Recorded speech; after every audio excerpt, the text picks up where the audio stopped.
પુસ્તક પરિચય અંતર્ગત આજે આપણે વડામણા આ પુસ્તકનો પરિચય મેળવીશું। તેમના સર્જક છે પન્નાલાલ પટેલ। આ નવલકથામાં જમકુ મુખ્ય પાત્ર છે અને જમકુ વિવાહિત હોવા છતાં અન્ય પુરુષ સાથે પ્રેમ સંબંધ થતાં તે ઘર છોડે છે અને ત્યારબાદ ત્યાંથી પણ જેની સાથે પ્રેમ સંબંધ થતા એ ઘર પણ એ છોડે છે અને છેવટે પિયર આવે છે અને પિયરમાં તેના ભાઈ ભાભી એના માતા અને ગામ તેને તિરસ્કારની નજરે જુએ છે અને એવું કહે છે કે હવે આ છોકરી કાળમુખીનું શું કરવું। અને ત્યારે ગામના મુખી મનોરદા પાસે જાય છે અને એનો ઉકેલ લાવે છે કે આને શહેરમાં જઈ અને અન્ય લોકોને આને વેચી દેવી જોઈએ। અને વેચવા માટે મનોરદા અને જમકુ શહેરમાં જાય છે જમકુને વેચવા માટે અને ત્યાં મનોરદાને પોતાની મૃત જે દીકરી નાથુડી છે એના દર્શન જમકુમાં થાય છે અને એ નક્કી કરે છે કે આ દીકરીને અહીંયા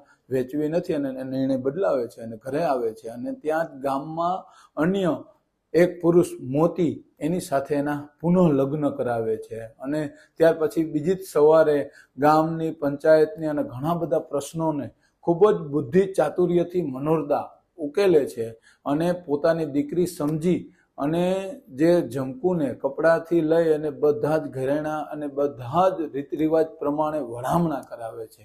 આ રીતે આ નવલકથાનો સુખદ અંત આવે છે। આભાર।